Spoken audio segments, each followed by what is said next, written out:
आप देख रहे हैं एसडीएम न्यूज़। मैं हूं रियाज अंसारी। इस वक्त मैं महाराष्ट्र के तारीखी शहर औरंगाबाद से बात कर रहा हूं और आज का जो मेरा विषय देखिए अरबी मदारिस को लेकर है।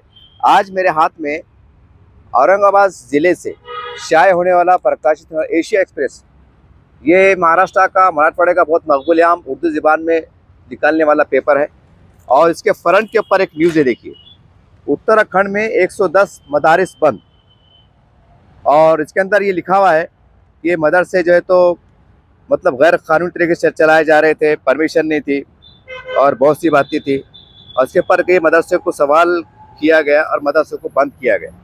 उत्तराखंड जिसमें 110 मदरसे के ऊपर वहाँ की सरकार ने कार्रवाई की है। अब ये सवाल बहुत गंभीर है कि मस्जिद और मदरसे जहाँ की सरगर्मियाँ, जहाँ की गतिविधियाँ से अब ये ना समझे कि भाई वहाँ के कुछ लोग मुतासिर हो रहे, या चलो छोटी सी बात है, ये मदरसे के आड़ में कहीं ना कहीं देश भर के मुसलमान निशाने पे आ जाते हैं। इसलिए क्योंकि ये मदारिस जो है तो ये मुसलमानों की जो ज़कात है, खैरात है, इमदाद है, अतियात है, उसके तहत चलते हैं। तामीराती काम बोलिए, जो भी है बोलो। और हर मदरसे में जाहिर सी बात है एक मस्जिद भी होती है। जहाँ मदरसा है वहाँ मस्जिद है, सीधी सी बात है। तो अब जाहिर सी बात है कि जब गैर कानूनी मस्जिदों को मतलब मदरसों को सील किया जा रहा तो मस्जिदें भी बंद हो रही, बहुत से बातें बंद जो है तो हो रही। तो सवाल ये है कि जो 110 मदरसे बंद हुए, तो अक्सर हम देखते हैं कि यूपी, बिहार, उत्तराखंड या आसाम जैसे लोग महाराष्ट्र में भी आते हैं, पूरे हिंदुस्तान भर में घूमते हैं रमज़ान के महीने में कि भाई आपकी ज़कात एहतियात दो, वो गरीब इलाका है, ये है वो है। अब जाहिर सी बात है 110 मदरसे जो बंद हुए तो इसको ये 110 मदरसे के तामीरी काम में, वहाँ के फर्नीचर में, वहाँ की जो भी है ज़मीन ख़रीदने में या जो भी है, कितना पैसा लगाऊंगा। अब 110 मदरसे बोले तो मामला करोड़ों रुपये में चलेगा। ये कोई सादी बात नहीं है, ये कोई सादी बात नहीं है। तो आपसे गुजारिश है कि देखिए इसको सीरियस ले। अब हमारे जो देश भर के उलमा इकराम हैं, चारों पांचों इस्लामी तंजीमों के ज़िम्मेदारान हैं, अब ये आपसे गुजारिश है कि इसके अंदर थोड़ा सख्त मौक़िफ़ रवैया अपनाइए, आप थोड़ा सख्त हो जाइए। आप अभी हमने देखा वक्फ बोर्ड के बचाने के लिए आपने जंतर मंतर पे आपने धरना दिया, अच्छी बात है। आप मुख्तलिफ मौक़ों पे आवाज़ उठाते रहते हैं। हद तो ये हो गई कि विधानसभा के अंदर मौलाना सज्जाद नुमानी साहब के ज़रिए से मतलब इलेक्शन की सरगर्मी में एक मतलब जो है तो हिस्सा लिया गया तायद के तौर पर, ये आपने देखा। लेकिन अब वक्त आ गया है कि हम देश भर में चलने वाले मदरसे की सूरत हाल को बदले। जो मदरसे आज कहीं ना कहीं एक खटक रहे हैं, एक तंग नज़री से दिखाई दे रहे हैं, जो देखे जा रहे हैं, तो इसका हम रवैया, इसकी सूरत हाल बदले, इसकी हम सूरत हाल बदले। अब सवाल ये है कि जब हमारे पास कानून ज़िंदा है, अदालतें ज़िंदा है, सरकारी महकमा जो तो महकमा ज़िंदा है, तो आखिर क्या वजह है कि वहाँ के जो ज़िम्मेदार है 110 मदरसे वालों ने जो कानूनी कार्रवाई पूरी क्यों नहीं की आपने? ये है सबसे बड़ा सवाल। आपकी कोई रजिस्टर्ड सोसाइटी तो होंगी ना, जो तरीक़ा होता है गवर्नमेंट को जब मतलब मंजूरी लेने का, उसको आपने फॉलो क्यों नहीं किया? जैसा पेपर में लिखा हुआ है कि भाई इन्होंने ये गवर्नमेंट की मंजूरी के बगैर चलाए जा रहे थे, ये छोटी बात नहीं है। ठीक है, मुसलमानों का मौक़िफ़ ये है कि भाई हम हमारा मदरसे चला रहे हैं, हमारे दिन का काम कर रहे हैं, हमका सरकार से मदद दे रहे हैं, हमारे सदक़े से खैरात से चला रहे हैं, ये अपना एक तर्क है। लेकिन अभी जो बातें हैं ना, घर की बातें, अब ये बातों से क्या हो रहा है कि कई देश के मुसलमान निशाने पे आ जा रहे, बदनाम हो जा रहे, और कहीं ना कहीं बिरादरान वतन के जहनों में, दिलों में गलत फहमी बढ़ती जा रही है, बढ़ रही है या फैल रही है। इसके ऊपर आपको शिकंजा कसने की जरूरत है। अब जैसा हम देख रहे हैं भाई मदरसों में क्या होता है, मदरसों में आलिम, हाफिज, मुफ्ती बनाए जाते हैं। तो अब इसलिए ज़रूरी है कि अब शहरों के अंदर ही बहुत सी मसाजिद है कि हम ऐसा निज़ाम तरतीब दें। कई जगहों पे बड़ी बड़ी मस्जिद होती है, तो वहाँ पर हम इस हाफिज़ बनाने के, मुफ्ती बनाने के अमल को अंजाम दें। अब कहीं ना कहीं शक्ल बदले आप, और हर मदरसे के साथ जो है तो एक स्कूल, एक कॉलेज, एक यूनिवर्सिटी, ITI कोर्स के जो कोर्सेस लाए, हम सूरत हाल बदले और उसके अंदर ऐसा लचक भी रखे कि हमारे बिरादरान वतन के अगर हिंदू जो हमारे भाई हैं, उनके जो बच्चे हैं, दलित है, आदिवासी है, उनके लड़कियां बोलो, लड़के बोलो, वो भी कहीं ना कहीं उसके अंदर तालीम हासिल करें, कॉलेज के ज़रिए से, स्कूल के ज़रिए से। ये कर सकते हैं हम। अब ये करने की, क्योंकि ये करेंगे तो गवर्नमेंट की आपको मदद मिलेगी। और अब ये जहन से निकाल दीजिए कि भाई हम ये देखते हैं कि भाई गवर्नमेंट दखल देंगी, गवर्नमेंट ऐसा करेंगी, गवर्नमेंट वैसा करेंगी, हम करके हम गवर्नमेंट से मदद लेने को डरते। ऐसा सुनने में आता है, देखे होता है कि देखिए साहब, साफ सुथरी बात, जब आप दीन का तालीम, इस्लाम की तालीमात दे रहे, कुरान पढ़ा रहे, कोई बुरी बात नहीं है, तो गवर्नमेंट को बताने में क्या बुरी बात है? और गवर्नमेंट आपको कहाँ रोक रही है? सिर्फ जो शक शुबात पैदा की जाते हैं कि मदरसे में क्या पढ़ाया जा रहा, जिहाद की तालीम दी जा रही, कि क्या सिखाया जा रहा, तो पता नहीं क्या है, कि इसके तार के बाहर देश से जुड़े हुए तो नहीं है, फंड कहाँ से आ रहा। गवर्नमेंट को इसके लिए बेचैनी रहती कि कितना आ रहा, कैसे आ रहा। तो ठीक है, अगर आपके पास ज़कात के भी आ रहा तो एक एक रुपया लिख के रखो ना, आप ऑनलाइन करो। मैं तो पूरे हिंदुस्तान के मदारिस को ये अपनी तरफ से ख़ास तौर से करूँगा कि ठीक है, हमारे मदरसे ज़कात के जरिए चल रहे हैं, ज़कात है, इमदाद है, खैरात है, जो भी है, सदक़ात है, पूरा मामला ऑनलाइन कर दो। हिंदुस्तान का एक एक मदरसा ऑनलाइन होना चाहिए, उसका रजिस्ट्रेशन नंबर, बच्चे कितने हैं, बच्चों के नाम कितने हैं, उनके आधार कार्ड नंबर, हर चीज़ क्लियर करो।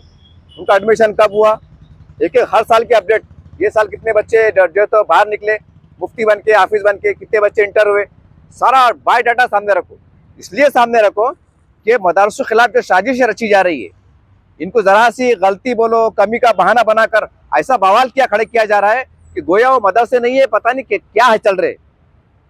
जबकि मदरसे गरीब, यतीम, लावारिस बच्चे जो रहते हैं माशरों से, उनको संभालने का काम करता है, उनको 2 वक्त रोटी खिलाने का काम करता है, उनको एक अच्छा नेक मुसलमान बनाने का काम करता है, साथ साथ एक नागरिक बनाने का काम करता है।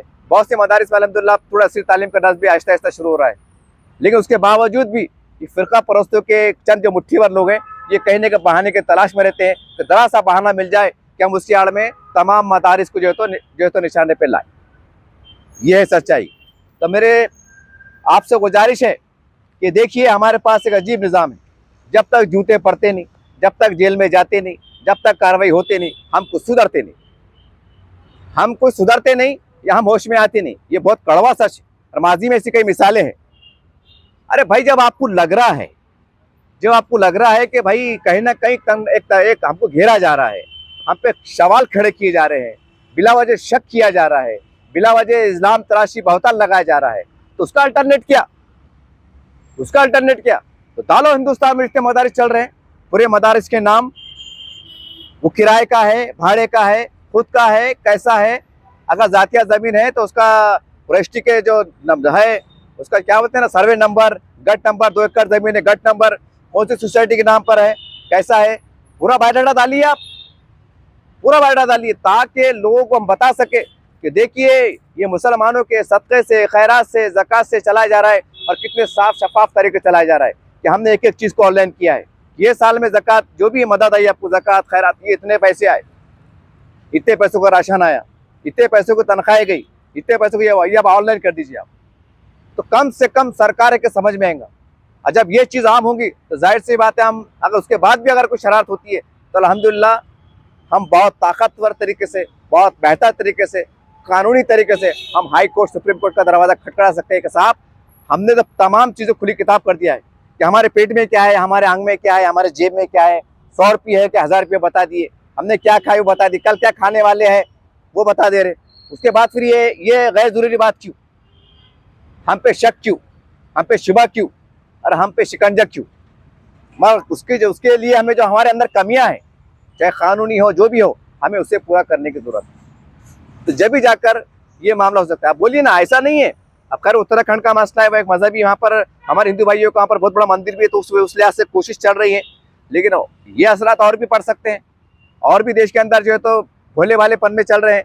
तो ये आपसे गुजारिश है, ये हमारे जमीयत उलमा हिंद अरशद मदनी साहब, जमीयत उलमा हिंद महमूद मदनी साहब, तबलीगी जमात है, अहले हदीस है, जमात इस्लामी हिंद है, ये आप तमाम जो जमातों के जिम्मेदारान हैं, मैं आपको बड़े मोहब्बत के साथ, बड़ी अक़ीदत के साथ, बड़े एहतराम के साथ आपको दावत दे रहा हूँ, आपको आवाज़ लगा रहा हूँ कि साहब ये मत सोचिए कि भाई फ़लाँ मदरसे, आपकी जो कमेटियाँ हैं हर स्टेट में काम करती हैं, हर ज़िले में काम करती हैं, और थोड़ा दिल बड़ा कर दीजिए, थोड़ा दिल बड़ा कर दीजिए। अगर आपके ज़िले में कोई मामला है, ये मत सोचिए कि सुन्नी इदारा है कि अहले हदीस का है। एक मिसाल दे रहा मैं, जहाँ अगर आप मदद कर सकते हैं, मदद करने की कोशिश कीजिए, और ये अभियान चलाइए, एक डाटा कलेक्ट कर दीजिए कि महाराष्ट्र में कितने मदरसे हैं, रजिस्टर्ड कितने हैं, किस नौइये से पढ़ाए जा रहे हैं, ये सारी बातों का आप इंफॉर्मेशन बाकायदा आप ऑनलाइन कर दीजिए, अपने पास भी ऑनलाइन रखिए। और सर्चिंग में जाना चाहिए कि मैं महाराष्ट्र में औरंगाबाद, एक एग्जाम्पल दे रहा मैं, काशिफुल उलूम औरंगाबाद महाराष्ट्र में, इसने एक बात एड्रेस सन करके आ जाना चाहिए। इतने बच्चे हैं, आधार कार्ड ये है, उनके फ़ोन नंबर माँ बाप के ये है, और ये पढ़ाया जा रहा है। और थोड़ा उनका इंफॉर्मेशन भी कलेक्ट कर देना कि मराठी पढ़ाते हैं, साइंस पढ़ाते हैं, रियाजी पढ़ाते हैं, और कुछ वीडियोग्राफी 1-1 मिनट की रहती है कि बच्चे कंप्यूटर चला रहे हैं, मराठी पढ़ रहे हैं, कुछ सरगर्मियाँ हैं 26 जनवरी की, 15 अगस्त, वो भी इसके अंदर अपलोड कर दो, ताकि एक पैगाम चल जाए कि जो लोग मदारिस को बदनाम करने पे तुले हुए हैं, उनकी आंख पे खटक रहे हैं, उनको सामने एक एक चीज़ वाज़ेह हो जाए कि ये मदारिस, ये मुहिब वतन के गढ़ हैं।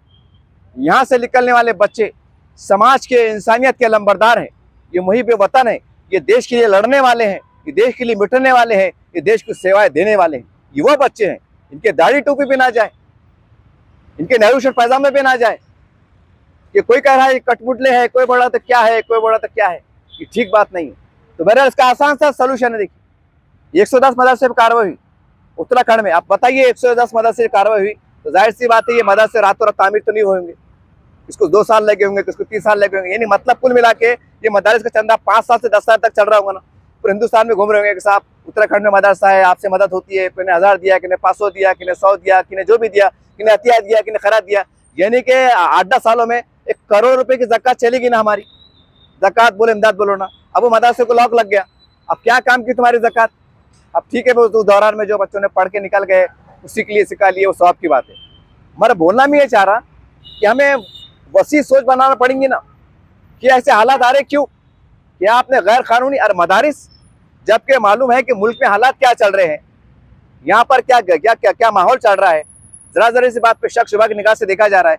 तो ऐसे हालात में उलमा कराम का काम है कि जो वक्फ बोर्ड के बचाने की बात कर रहे, मुझे बड़ा मतलब खुशी की बात तो है, इसमें कोई शक नहीं है, लेकिन कहीं ना कहीं एक शर्मसार करने वाली बात भी है कि मदारिस में सवाल उठ रहे हैं कि भाई लीगल है, इलीगल है। इससे पहले कई बार उठे हैं, लेकिन अफसोस से अखबार में ये कभी नहीं आया कि जमीयत उलमा ने एक अभियान छिड़ी हिंदुस्तान के अंदर कि हम बिला तफरीक मदरसों की मदद करेंगे। वहाँ का कुछ अगर योजना उनके सोसाइटी बनाने में, रजिस्टर करने में अगर दुश्वारी आती है तो हम आपकी मदद करेंगे। जैसा आप जेल में जाने वाले बच्चों की मदद करते हैं, उनके परिवार की मदद करते हैं, तो आप इसके ऊपर भी जो है तो लब्बाइक बोलिए कि कोई खेड़े में, पहाड़े में, ग्रामीण में मदरसे चलाए जा रहे हैं, लेकिन सोसाइटी कमज़ोर है, वहाँ की सोसाइटी कमज़ोर है, वो गरीब है, ताकतवर नहीं माशी एतबार से। तो आइए जमीयत के दफ्तर पे, उनका हेल्प नंबर पे फ़ोन कीजिए, अपना पूरी मालूमात जो है तो शेयर कीजिए कि भाई मदरस में इतने तलबा है, इतने टीचर पढ़ाए जाते हैं, साइंस के इतने हैं, मराठी के इतने हैं, या किराए पे है कि प्राइवेट है, ये कैसा है, पूरी मालूमात दीजिए, तहकीक करके मदद कीजिए। पूरे हिंदुस्तान के मदारिस जो चल रहे हैं उनको सही ढंग से कानून के रूह से, जो कानून कहता है, जो यहाँ का संविधान कहता है, जो यहाँ के लॉ कहता है, उसके हिसाब से इसको एक मजबूत बनाने का काम कीजिए, ताकि आने वाले वक्तों के अंदर फिर कभी आवाज़ ना उठे कि ये मदरसे को बंद कर दिया जाए, कि मदरसे में फला कागज़ कम है, ये मदरसे को बंद कर दिया जाए, ये मदरसा बोगस चलाया जा रहा है, ये मदरसे को बंद कर दिया जाए तो यहाँ के नकली सफीर पकड़े जा रहे हैं। ये चीज़ अच्छी बात नहीं, ये मदारिस के लिए और मस्जिद के लिए बहुत खतरनाक डेंजरस बात है। तो मैं तमाम जमीयत, तमाम इस्लामी तंजीम जिम्मेदारान को, क्योंकि आप बहुत बड़े खदमा अंजाम दे रहे साहब, दायरा बहुत बड़ा है, हम ये नहीं कह रहे कि आप काम नहीं कर रहे हैं। अल्लाह आपके जान मान में बरकत दे, अल्लाह आपको सलामती अता करे, अल्लाह आपके एक एक अरकान को, एक एक रुकन को अल्लाह ताला नजर बस से बचाए। कोई बदगुमानी आपसे नहीं है, लेकिन सवाल ये साहब कि जहाँ पर ज़्यादा नुकसान का अंदेशा है तो सबसे पहले हमें मेहनत भी तो वहाँ करना पड़ेंगे ना। अब हम वक्फ कर रहे और ये जहन में उठा रहे कि नहीं, अरे वो सीधी सी बात है कि लाखों एकड़ ज़मीन जो पड़ी हुई है, दरगाह की शक्ल में, मस्जिद शक्ल पड़ी हुई है, उसके ऊपर नजर है भाई, वो क्या करेंगे, मस्जिद में आके नमाज थोड़ी पढ़ेंगे। वो जो 1-2 मस्जिदों के मसले हैं वो सबको मालूम है, इंशाअल्लाह अल्लाह की मदद आएंगी, अल्लाह दिलों को फेरने वाले हैं, अल्लाह रास्ते बनाने वाले हैं।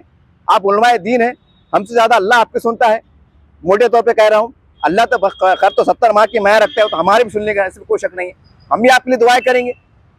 तो बहरहाल मैं तमाम मदारिस वालों को आह्वान कर रहा हूँ, उनसे अदबन गुजारिश कर रहा हूँ कि अपने अपने सोसाइटी का रजिस्ट्रेशन हुआ है नहीं हुआ है, आपका ऑडिट हुआ है नहीं हुआ है, आपके पास बच्चे कितने हैं क्या है, पूरा एक एक रिकॉर्ड यहाँ से साफ सुथरे अंदाज से अपना क्लिक करो, ऑनलाइन भी रखो, अपने कंप्यूटर के डाटा में भी रखो, ऑफलाइन भी रखो, ताकि रजिस्टर में तमाम अगर पूरी जांच की जाए तो पूरा साफ सुथरा मामला होना चाहिए, पूरा मामला साफ होना चाहिए। और साथ साथ में ये भी करो कि यहाँ से एक अभियान छेड़ दो कि मदारिस को जिस जगह से देखा जाता है, तो हम ये भी मैसेज दें कि मदारिस के अंदर असली तालीम को बड़े पैमाने पर पढ़ाया जाता है, गरीबों की मदद की जाती है, उनको जो है तो डॉक्टर, इंजीनियर, साइंटिस्ट बनाने का भी काम हो रहा है। ये पैगाम को भी हम करने की जरूरत है। ये काम हो रहा है लेकिन बहुत छोटी सतह पे हो रहा है और इसका प्रचार भी नहीं हो रहा है। तो आपसे गुजारिश है कि एक तस्वुर आना चाहिए, एक तस्वुर मदरसे का नाम आना चाहिए कि नहीं यार मदरसे वो है कि यहाँ पर धार्मिक तालीम के साथ साथ यहाँ के जो एजुकेशन है हमारा सरकार मान्यता प्राप्त, उसको भी पढ़ाया जाता है, उसको भी सिखाया जाता है। बच्चों को जो है तो मराठी मीडियम पढ़ाया जाता है, इंग्लिश मीडियम पढ़ाया जाता है, बच्चों को डॉक्टर, इंजीनियर, बड़े बड़े IPS अधिकारी के कोर्स पढ़ाए जाते हैं, उनको पढ़ाया जाता है। ये मैसेज जाना चाहिए, जा रहा है लेकिन जो लेवल पे जाना चाहिए वो लेवल पे नहीं जा रहा है। मेरे बोलने का मकसद ये, तो सबसे पहले हमारी मस्जिदें, हमारे कब्रस्तान, अरे मदरसे, ये रजिस्टर्ड है या नहीं है तो किस तरह से है, कब्रस्तान रजिस्टर्ड है या नहीं है, उसका क्षेत्रफल कितना है, 1 एकड़ में है, 2 एकड़ में है, कैसा है, रिकॉर्ड पे कितना है, जिंदा बचाव कितना है, इलीगल कितना है, कब्जा कराओ कितना है, ये चीज को खंगाल लो आप। और हर कब्रस्तान में बोर्ड भी लिख के लगा दो। जैसा मैं एग्जांपल दूंगा, अगर मैं औरंगाबाद से बात करूं तो गंजे शहीद कब्रस्तान एग्जांपल मैं आपको दे रहा, मैं बोर्ड ऐसा भी लगाओ, ये कब्रस्तान जो भी है उसकी मालूमात, इसका सर्वे नंबर, गैजेट नंबर, वक्फ बोर्ड का जो भी इंदिराज नंबर वो होना चाहिए, और ये कितने एकड़ में है, 2 एकड़ है, 1 एकड़ है, जमीन कितने बाय कितने की, ये भी इंदिराज करो। नहीं हम क्या देखते हैं, अरे यार पहले कब्रस्तान बड़े थे बाद में छोटे हो रहे। अरे क्यों छोटे हो रहे भाई, वो कोई प्लास्टिक का फुग्गा है क्या सुखड़ रहा तो छोटा हो रहा कैसा, मतलब अंधी भरी में चल रहा। कई कब्रस्तान है जो पहले बड़े थे छोटे हो गए, छोटे हो रहे कैसा, अरे ये कर रहा कौन, क्या हमारे हिंदू भाई आके कर रहे क्या, नहीं मुसलमान ही कर रहे कई जगहों पे। तो भाई जरा खुदा का खौफ खाओ, कब्रस्तान पे जरा वहाँ जाना है, हिसाब देना है, नहीं तो फिर जूते खाना है। बोलने का मतलब ये है कि लिख के लगाओ, ये सस्का कब्रस्तान इतने साल पुराना है, जो भी है गैजेट नंबर ये है, इसका कमेटी ये है, एक खाली जिम्मेदार का फ़ोन नंबर भी लिखो, वक्त पर रजिस्ट्रेशन भी लिखो, और ये कब्रस्तान इतने एकड़ में है, ये आना पड़ेगा। अगर भाई हम तो मरने वाले हैं ना, तो ये बड़े लोग जो है पुराने मरने वाले, नए लोग आने वाले, अब हमको मालूम रहेगा कि यार ये 2 एकड़ में, तो हमारे बच्चे भी जाएंगे ना कब्रस्तान में, दादी के चलो दादी खबर पे जा रहे फातिहा पढ़ने को, तो बच्चा पढ़ा लिखा रहता, अनपढ़ है तो बढ़ते पढ़ता 2 एकड़ में है, तो बच्चा जवान होता उन्होंने बोलता है यार साला भाई बचपन देखो 2 एकड़ में 1.5 एकड़ हुआ कैसा ही, आधा एकड़ का आ गया। ये सब करना पड़ेगा। आप अभी मीठे मीठे बात है, ठंडे ठंडे बात है, बनावटी बात है, इसके आड़े में छुप जा रहे हैं, ये सब निकालना पड़ेगा। अपने अंदर जो सबसे पहले कमियां है, जो पंक्चर पना है, ऐसा नहीं आंदो यार अपने वाले, नहीं, साफ सुथरा काम। जब अल्लाह गुनाह को माफ नहीं कर सकता है, जब चोरी करे तो ये हुक्म नहीं है कि मुसलमान छोड़ दो और दूसरी समाज का उसका हाथ काट दो, ये क्या लिखा हुआ है, नहीं लिखा हुआ है। कोई अगर जीनाकार करता है, बलात्कार करता है, तो क्या ऐसा लिखा हुआ है कि बलात्कार करने वाला मुसलमान है, दाढ़ी टोपी वाला छोड़ दो, हिसाब से छोड़ दो, 2-4 ठप्पे मार के छोड़ दो, नहीं, जो हुक्म है कि उसको जो सजाए मौत दी जाए, कोड़े मारे जाए, संसार किया जाए। जब अल्लाह माफ नहीं कर रहा तो हम कभी किसी को माफ करे भाई, बिल्कुल माफ मत करो, गलत काम में बिल्कुल कपारे मत करो। और जहाँ शरीयत का मसला आ रहा, जहाँ इस्लाम का मसला, वहां तो बिल्कुल माफ मत करो, बिल्कुल मत करो। दुनियादारी में क्या लफड़े कर रहे करो, तुम जाने अल्लाह जाने, लेकिन इसके मामले में मत करो। इसमें हो रहा क्या मालूम क्या, इक्के दुक्के वाक़या से क्या होता है, पूरे मुसलमान बदनाम हो जाते। ऐसा लगता है कि सब मुसलमान एड़े चालीस कर रहे, ऐसा लगता है कि पूरे हिंदुस्तान ने मदरसे बोगस ही चढ़े, अजीब सूरत हाल है। जबकि सरकार ने मदारिस का शुक्रमंद होना चाहिए, उनके शुक्रगुजार होना चाहिए। ये गरीब मुसलमानों के जो बच्चे हैं, जो कहने की सरकार की जवाबदारी होती है, रोटी कपड़ा और मकान तालीम सरकार की जवाबदारी है, ये सरकार का बोझ कम कर रहे हैं। सरकार को जो खर्च होना चाहिए वो खर्चा अपने आंख पे लेकर अपने सदक़े से खैरात से चला रहे हैं, कामयाबी के साथ चला रहे हैं। उसके बाद भी सवाल उठ खड़े होते हैं, बहुत तकलीफ होती है, बहुत तकलीफ होती है साहब। वो तो अल्लाह देख रहा है क्या तकलीफ हो रही है। बहरहाल हमारे सब्र को अल्लाह देख रहा है, हमारे शुक्र को अल्लाह देख रहा है, हमारी मजबूरियों को अल्लाह देख रहा है, हमारी बेबसी को अल्लाह देख रहा है। और यही वजह है कि तमाम जब हदें पार होंगी तो अल्लाह की मदद आएंगी। कैसे आएंगी, क्या आएंगी, हमें भी नहीं मालूम, लेकिन अल्लाह की मदद आएगी, क्योंकि अल्लाह का वादा है। तुम खाली साबिर रहो, शाकिर रहो, तहम्मुल से काम करो, और कोई ऐसी हरकत मत करो कि बरादरान वतन को गलत पैगाम चले जाए, ये हम पे कोई आँच उठे। तो बहरहाल ये वीडियो बनाने का मेरा मकसद ये था कि तमाम हिंदुस्तान भर के अंदर ये अभियान छेड़ो, जैसा आपने वक्फ बोर्ड बचाने का अभियान चढ़ा है। तो सबसे पहले ये बोलना चाहिए आपको कि महाराष्ट्र में इतने मदारिस है, रजिस्ट्रेशन वाले इतने हैं, ताकि जो चंदा देने वाले हैं वो भी समझ जाए कि ये मदरसे को चंदा देना चाहिए, ये चली मदरसे चंदा नहीं देना चाहिए। अब यहाँ तो ऐसा एक सोसाइटी बना ले रहे और खोल ले रहे, ठीक बात नहीं ना। हमारा पैसा, हक हलाल का पैसा, मेहनत का पैसा जो तो चल जा रहा, और जो हमारे जब जिससे बच्चे हैं मुस्तहक वो लटक जा रहे। और फिर हम बड़े मुसलमान तरक्की क्यों नहीं कर रहे? अरे इस्लाम का निज़ाम का ज़िक्र होने के बाद अगर मुसलमान यहाँ का गरीब है तो ये मैं समझता हूँ कि हमारे लिए शर्म से डूब मरने वाली बात है। बड़े माफी के साथ कह रहा हूँ मैं कि हम सब कुछ जितने जिम्मेदार लोग हैं ना हिंदुस्तान भर के, कि हमारे लिए शर्म से डूब मरने वाली बात है कि हमने ज़कात के निज़ाम को मुस्तहकम बनाया क्यों नहीं, हमने उस तरह मजबूत तरीके से काम किया क्यों नहीं, ये हमें सोचने की जरूरत है। हमने तमाम शोबे पे काम किया क्यों नहीं? मैं माफी के साथ कह रहा हूँ साहब, हमने बड़ी ताकत से अगर काम किया है तो मदारिस पे काम किया है और ये समझा है कि हमने पूरे इस्लाम की खिदमत कर ली। हमने ये समझ लिया है कि मदारिस में काम करके हमने गोया मुसलमानों की पूरी दलंदरी निकाल दी, बेड़ा निकाल दी। ये गलत बात। हमें निज़ाम के तहत हमें तमाम शोबे जात पर शिकंजा कसना चाहिए था। अफसोस कि वो नहीं है हमारे पास नहीं है। जबकि लाखों करोड़ रुपए की ज़कात निकल रही है, कहाँ जा रही है, कैसे खर्च हो रही है, कोई आंकड़ा, कोई बायोडाटा है क्या? ये कैसा कोई निज़ाम है? अरे सरकार जो करोड़ों अरबों रुपए की मालिक रहती है, रोज की आमदनी होती है, वो स्कूल कम कर रही। अगर कोई जिले के अंदर एग्जाम्पल में 50 स्कूल है, सरकार ये कोशिश कर रही कि वो 10 स्कूल खत्म करके वो 10 स्कूल के बच्चे ये 40 स्कूलों में जम कर लिए जाए, यानी कि 40 स्कूल बंद हो और 40 स्कूल के अंदर जो ये मामला जो तो कन्वर्ट हो जाए, ट्रांसफर हो जाए। सरकार कोशिश कर रही है, करोड़ों रुपए रखने वाली सरकार कोशिश कर रही है कि हमारा बजट कम हो, तनख्वाह देना ना पड़े, किराया भाड़े देना ना पड़े, ये सरकार सोच रही है। और जो हम भीख मांगे, मतलब चंदा कर रहे, ज़कात कर रहे और हम धड़े से खोल रहे, चल रहा क्या ये? हमारा असली तालीम में कितना बुरा हाल है, उसको कौन देखेगा भाई? ऐसा सिस्टम क्यों नहीं है कि हमारे पास असली तालीम के अंदर कोई बच्चा कॉपी को मोहताज ना हो, यूनिफॉर्म को मोहताज ना हो, फीस के लिए परेशान ना हो? निज़ाम क्यों नहीं हमारे पास? और क्या तो 950 साल हुकूमत करे और आज हम इस काबिल भी नहीं है कि हम छोटे से कुछ हमारे समाज की नुमाइंदगी करें। तो कौन सी सलाहियत है हमारी और किस टाइप की सलाहियत है हमारी? तो बहरहाल इसके ऊपर बहुत खुल के काम करना पड़ेगा। मैं फिर एक बार आवाज दे रहा हूं आपको कि देखिए, सबसे पहले जितने भी हिंदुस्तान में मसाजिद है, मदारिस है, कब्रस्तान है, खानखाह है, या जो भी हमारे फलाही इदारे, इसका मुकम्मल एडिट होना चाहिए। इसके मुकम्मल अगर कागजात कम है तो दुरुस्त होना चाहिए।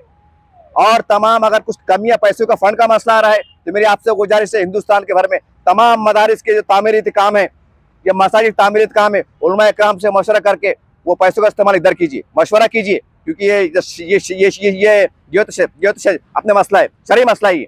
तो आपसे गुजारिश है, ये बहुत जरूरी है। नहीं तो क्या मदरसे बन रहे हैं और बाद में बिल्डोजर भी चल रहे हैं, तो क्या मतलब आया? फिर हमारा ज़कात दे के मतलब क्या आया? इमदाद दे के मतलब क्या आया? लाखों रुपए ये देखे हमने कहीं मदरसा बिल्डोजर चला हमारे? अरे भाई, लाखों करोड़ रुपए चलेगा ना पानी के अंदर, उसका हिसाब किताब क्या है? तो दिमाग से काम कीजिए और जितना हो सकते जितना मजबूत तरीके से कानून के तरीके चलिए कि आधी रात को अगर बोले कि बताओ तुम्हारे मदरस के कागज क्या है, तुम्हारे पास बच्चे कितने हैं, खाना कितना पकता है, कितना पैसा आता है, तुम इसका इस्तेमाल कैसे करते हैं, ये हमने बेबाक तरीके से बताना चाहिए। और फिर ये भी बोलना चाहिए कि साहब पूछे तो आ गए, अब देने को भी आओ ना, क्या आपकी जवाबदारी नहीं क्या? तो बहरहाल मदारिस की हिफाजत के लिए मैं आपको रिमाइंड के तौर पे कह रहा हूँ, इसकी अभियान छेड़िए, मुगालते में ना रखिए। और ये मतलब फिर तो ऐसा चलेगा, फिर बुलडोजर चला, फिर साल भर राजनीति चली, फिर मस्जिद के पास बुलडोजर चला, फिर साल भर राजनीति चली, यानी कि 100 साल हमारा इसमें चल देते क्या? मतलब गम में, दुख में, तकलीफ में, एहसास कमतरी में। और जितना कानून से होता करिए ना। और उसके बाद अल्लाह है ना, अल्लाह कह रहे हैं कि तुम मजबूती के साथ चलो, हक पे चलो, सबर के साथ चलो, तहम्मुल के साथ चलो, हम आपकी मदद करेंगे। तो बहरहाल मैंने तुरंत बात तल्ख इस्तेमाल किया हूं, इसलिए किया हूं कि खुदा ना क्योंकि अब मामला चल रहा है, मामला शिकंजा कसा जा रहा है, तो बेबाक तरीके से, साफ सुथरे तरीके से अगर कोई कानूनी कागजात में कमियां है उसको लिखिए आप। तमाम भारत में, तमाम महाराष्ट्र के हर कब्रस्तान के पास बोर्ड लगना चाहिए कि ये कब्रस्तान इतने कर में है, ताकि नस्लों की निशानदेही हो, नाजायज खतरे ना हो, कोई बाप का माल समझ के बेचे ना, ये होना चाहिए। मस्जिद की अगर है, मस्जिद कितने बाय कितने की है, उसका रेशन क्लियर है क्या, कम्युनिटी क्लियर है क्या, ये भी होना चाहिए। ये मस्जिद को ज्यादा देती है, ये भी मालूम होना चाहिए। और उसकी आमदनी कितनी है, तमाम बातें खुलेआम पे आना चाहिए। गम में नहीं होना चाहिए ये मस्जिद की प्रॉपर्टी है तो कितनी है, आ रहा किराया कितना आ रहा, इमाम साहब को कितना जा रहा, मौजन साहब को कितना जा रहा, ये आवाम के सामने होना चाहिए। और कोई अगर कमेंट कर रहा होगा ना को चौथी पास, तो मैं उसको कह दूं हमारे पास चौथी पास जंगली लोग बहुत है। अरे वो जंगली पास जो कमेंट एक बंदा सता रहा है मेरे को, अजीब पागल किस्म का आदमी है वो। अगर तू मुसलमान है तो तुझको मैं एहसास दिला दूं, जो कमेंट करने वाला है कि देख अगर तू मुसलमान है, ईमान को मानने वाला है, तो अमीर मोमिन से पूछा जा सकता है, अमीर मोमिन पूछा जा सकता है, अमीर मोमिन तुम्हारा आंख पे दो कपड़े कैसे। ये हमारा इस्लाम सिखाता है, ये शरीयत सिखाती है। जो कमेंट करने वाले हैं, बुरा लगने वाले लोग हैं, ये उनको होश के नाखून लेना चाहिए कि एक मुसलमान का हक होता है कि अगर कौम के दरमियान से आता है तो उसको बोलने का हक है। अगर मैं पैसे नहीं दे सकता हूं तो मैं मुझे कौमी हैसियत से, मेरी अकल के एतबार से मुझे राय देने का हक है। ये अलग बात है कि आप उस पर गौर करें ना करें। तो कमेंट करने वालों जो चौथी पास है, जंगली लोग आए, अरे जरा सोच समझ कमेंट करा करो यार। मुद्दा क्या चल रहा, बहस क्या चल रही, आवाज क्या उठ रही, उस पर करो ना कि बस वही अपना दिमाग। अरे क्या है यार, हद हो गई, शर्म से डूब मरने वाली बात है यार। कम से कम नहीं अपनी अकल आ रही, नहीं अगर वो तमीज आ रही, तो कम से कम जो बंदा चिल्ला के बोला, गला फाड़ के बोला, पेट दुख रहा, चक्कर आ रहे, उसका तो कम से कम एहतराम करना अखलाक से कि नहीं बंदा अखलाक से बोला, वो भी नहीं करते। कुछ जो दिल में आए करते। चौथी 5 साले। बहरहाल आपसे गुजारिश है कि तमाम जिम्मेदारों से कि आप हमारे बड़े हैं, आप पे तमाम हिंदुस्तान का मुसलमान भरोसा करता है, भरोसा जताता है। आपसे गुजारिश है कि और साथ शफाफत लाइए ताकि हुकूमत के साथ साथ उम्मत मुस्लिमा का भी एतमाद बढ़े और हम बेहतर तरीके से दीनी तालीम के साथ असली तालीम में बढ़े और समाज की, हमारे रियासत की, हमारे मुल्क की और बेहतर तरीके से हम किस तरह खिदमत अंजाम दे सकते हैं, उसके लिए हम वक्त तैयार रहे। इंशाअल्लाह यकीनी तौर से अल्लाह की मदद आएंगी। देखते रहिए आप SDM न्यूज़ चैनल। जय हिंद, जय महाराष्ट्र। अस्सलामु अलैकुम रहमतुल्लाहि बरकातुहू।